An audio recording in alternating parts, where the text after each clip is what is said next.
وہ خزائن جو ہزاروں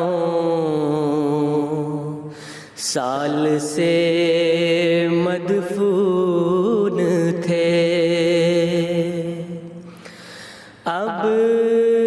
میں دیتا ہوں اگر کوئی ملے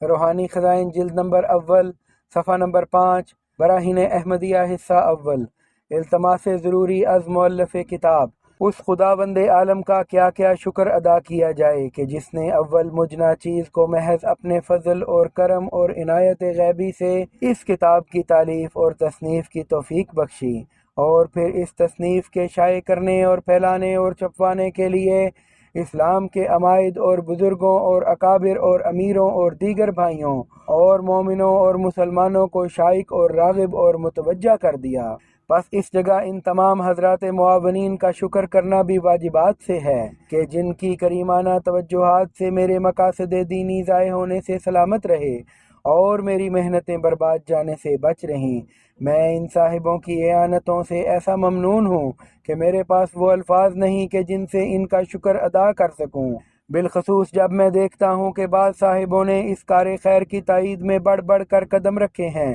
اور بعض نے زائد اعانتوں کے لیے اور بھی مواعید فرمائے ہیں، تو یہ میری ممنونی اور احسان مندی اور بھی زیادہ ہو جاتی ہے۔ میں نے اسی تقریر کے ذیل میں اسماء مبارک ان تمام مردان اہل ہمت اور اولو العزم کے کہ جنہوں نے خریداری اور اعانت طبع اس کتاب میں کچھ عنایت فرمایا، مع رقوم عنایت شدہ ان کی کے زیب تحریر کیے ہیں، اور ایسا ہی آئندہ بھی تا اختتام طبع کتاب عمل درآمد رہے گا کہ تا جب تک صفحہ روزگار میں نقش افادہ اور افاضہ اس کتاب کا باقی رہے، ہر یک مستفیض کے جس کا اس کتاب سے وقت خوش ہو مجھ کو اور میرے معاونین کو دعائے خیر سے یاد کرے۔ اور اس جگہ بطور تذکرہ خاص کے اس بات کا ظاہر کرنا بھی ضروری ہے کہ اس کار خیر میں آج تک سب سے زیادہ حضرت خلیفہ سید محمد حسن خان صاحب بہادر وزیر اعظم و دستور معظم ریاست پٹیالہ سے اعانت ظہور میں آئی، یعنی حضرت ممدوح نے اپنی عالی ہمتی اور کمال محبت دینی سے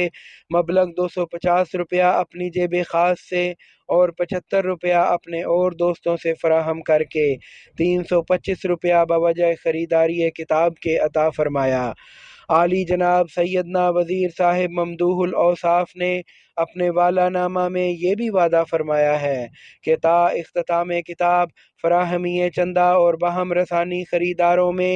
اور بھی سعی فرماتے رہیں گے، اور نیز اسی طرح حضرت فخر الدولہ نواب مرزا محمد علاء الدین احمد خان بہادر فرما روائے ریاست لوہارو نے مبلغ 40 روپیہ کہ جن میں سے 20 روپیہ محض بطور اعانت کتاب کے ہیں مرحمت فرمائے، اور آئندہ اس بارے میں مدد کرنے کا اور بھی وعدہ فرمایا۔ اور علی ھذا القیاس توجہ خاص جناب نواب شاہ جہان بیگم صاحبہ کراؤن آف انڈیا، رئیس دلاور اعظم طبقہ اعلی ستارہ ہند و رئیس بھوپال دامہ اقبالہا کی بھی قابل بے انتہا شکر گزاری کے ہے کہ جنہوں نے عادات فاضلہ ہمدردی مخلوق اللہ کے تقاضے سے خریداری کتب کا وعدہ فرمایا، اور مجھ کو بہت توقع ہے کہ حضرت مفتخر الیہا تائید اس کام بزرگ میں کہ جس میں صداقت اور شان و شوکت حضرت خاتم الانبیاء صلی اللہ علیہ وسلم کی ظاہر ہوتی ہے، اور دلائل حقیقت اسلام کی مثل روز روشن کے جلوہ گر ہوتی ہیں، اور بندگان الہی کو غایت درجہ کا فائدہ پہنچتا ہے، کامل توجہ فرماویں گی۔ اب میں اس جگہ بخدمت عالی دیگر امرائے اور اکابر کے بھی کہ جن کو اب تک اس کتاب سے کچھ اطلاع نہیں، اس قدر گزارش کرنا ضروری سمجھتا ہوں کہ وہ بھی اگر اشاعت اس کتاب کی غرض سے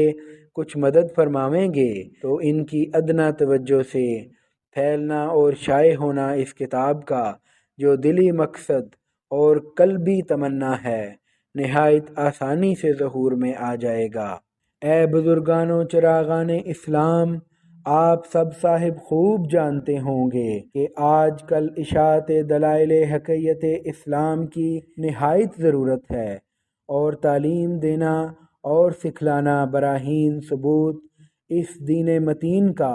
اپنی اولاد اور عزیزوں کو ایسا فرض اور واجب ہو گیا ہے، اور ایسا واضح الوجوب ہے کہ جس میں کسی قدر ایما کی بھی حاجت نہیں۔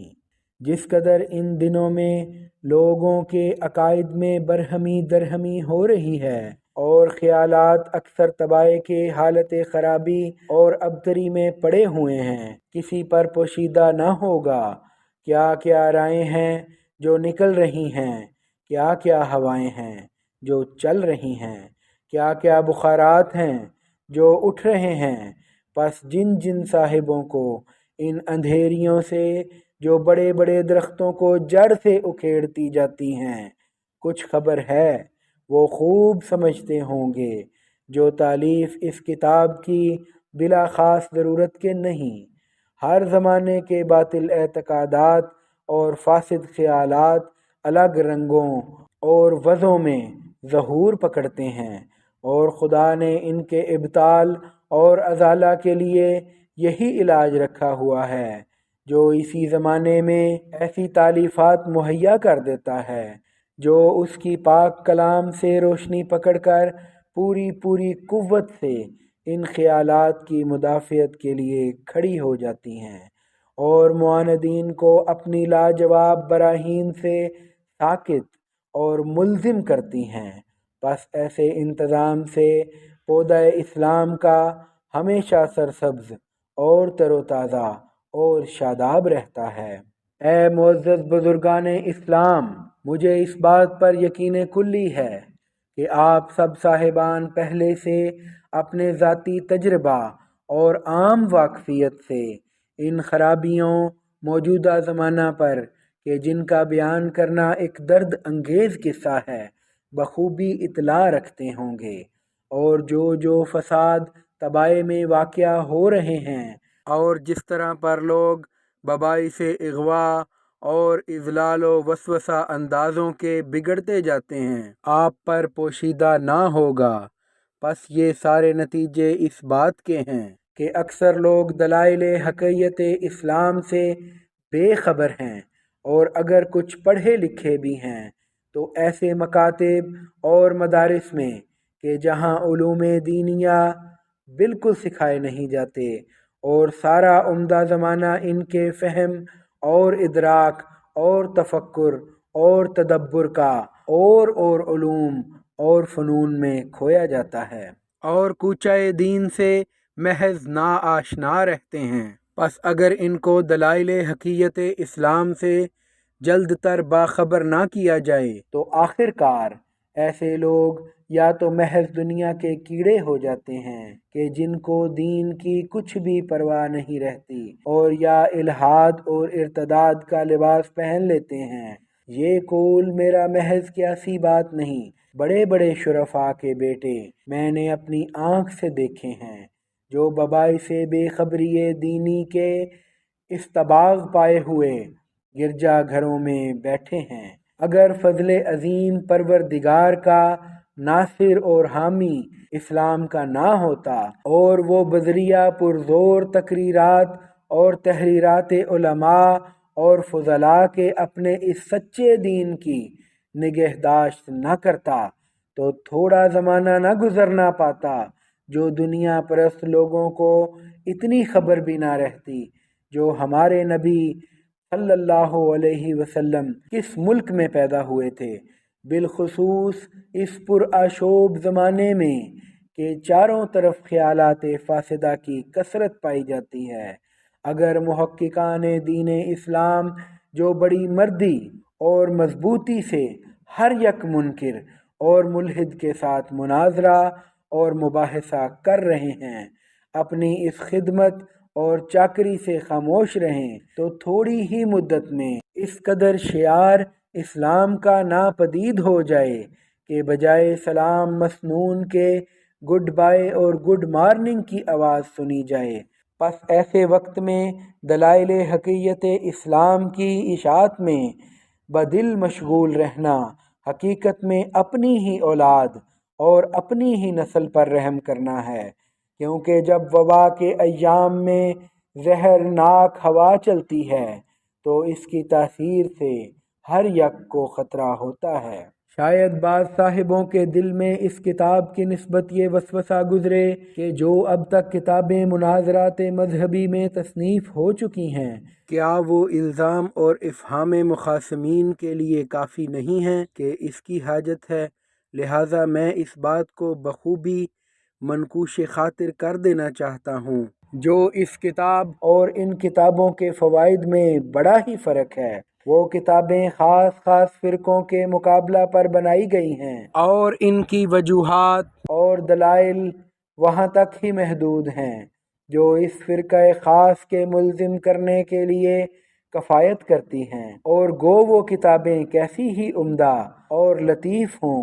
مگر ان سے وہی خاص قوم فائدہ اٹھا سکتی ہے کہ جن کے مقابلے پر وہ تالیف پائی ہیں، لیکن یہ کتاب تمام فرقوں کے مقابلے پر حقیقت اسلام اور سچائی عقائد اسلام کی ثابت کرتی ہے اور عام تحقیقات سے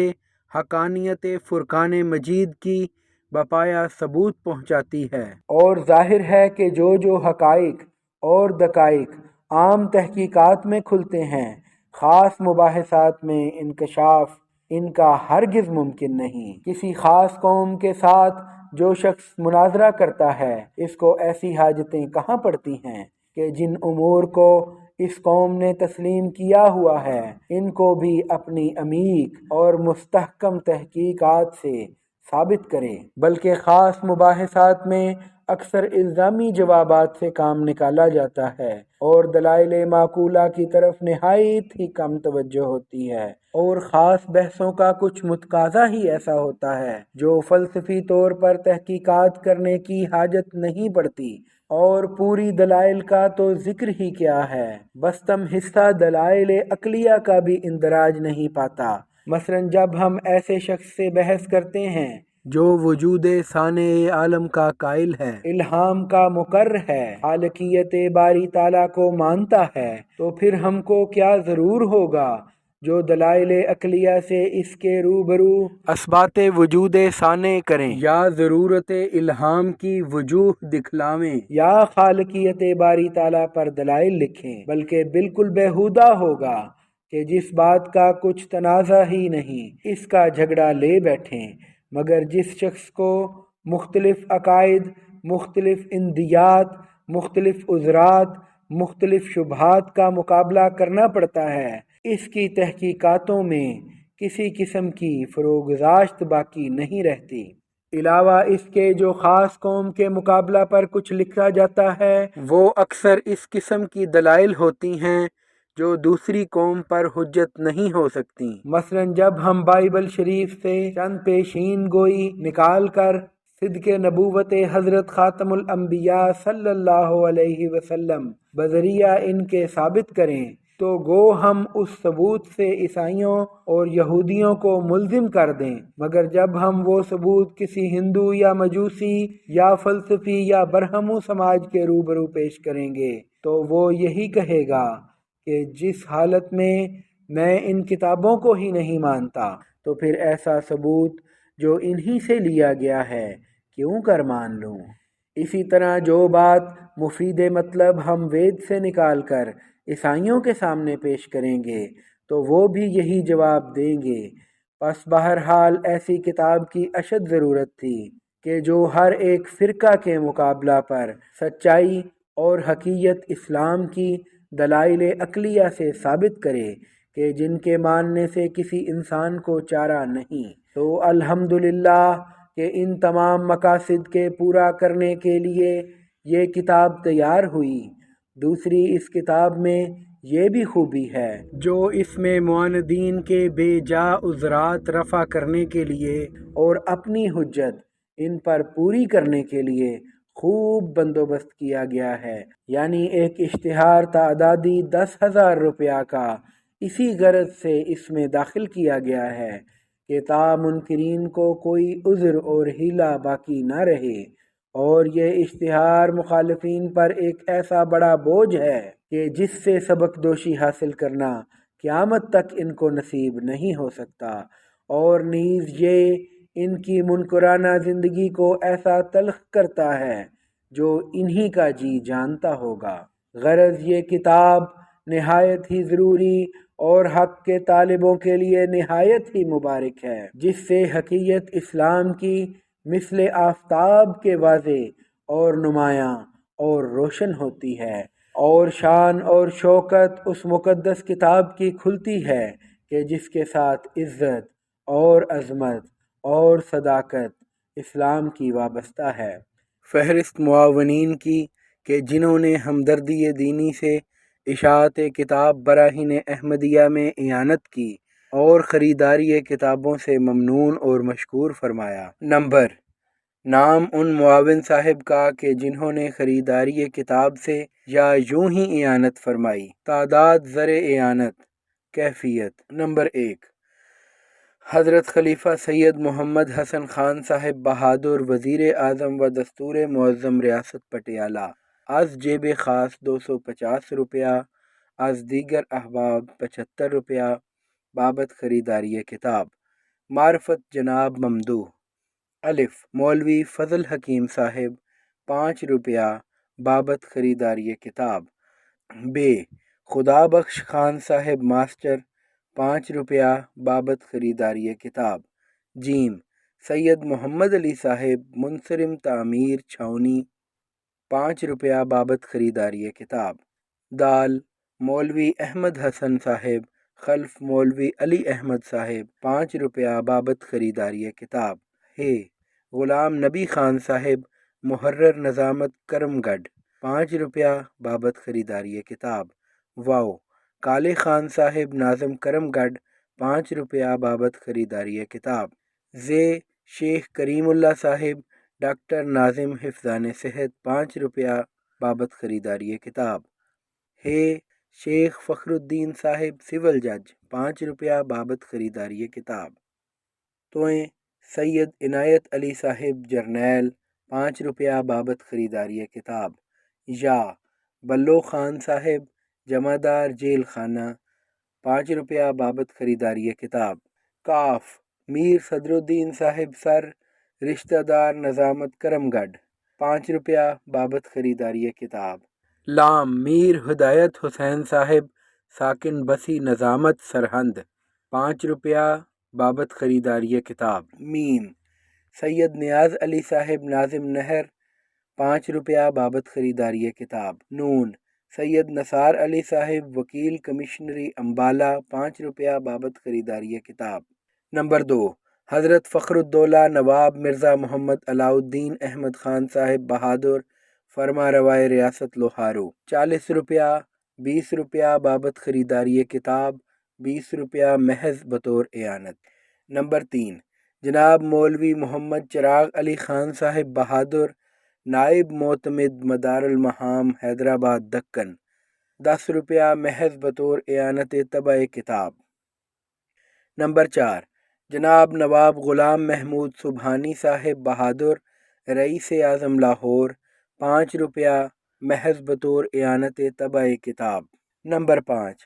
محمد عبداللہ صاحب بہاری رئیس کلکتہ 5 روپیہ بشرح صدر۔ نمبر 6، جناب نواب مکرم الدولہ صاحب صدر المہام مال کزاری سرکار حیدرآباد 10 روپیہ بشرح صدر۔ نمبر 7، جناب نواب علی محمد خان صاحب بہادر سابق رئیس جھجڑ 5 روپیہ بشرح صدر۔ نمبر 8، وزیر غلام قادر خان صاحب بہادر ریاست نالا گڑھ 5 روپیہ بشرح صدر۔ نمبر 9، ملک یار خان صاحب تھانہ دار بٹالہ 2 روپیہ بطور اعانت۔ نمبر 10، عظیم اللہ خان صاحب رسائی دار ٹروپ پنجم ریجمنٹ اول چھاؤنی مومن آباد حیدرآباد 5 روپیہ بابت خریداری کتاب۔ نمبر 11، مولوی عبدالحمید صاحب قاضی جلال آباد ضلع فیروز پور 2 روپیہ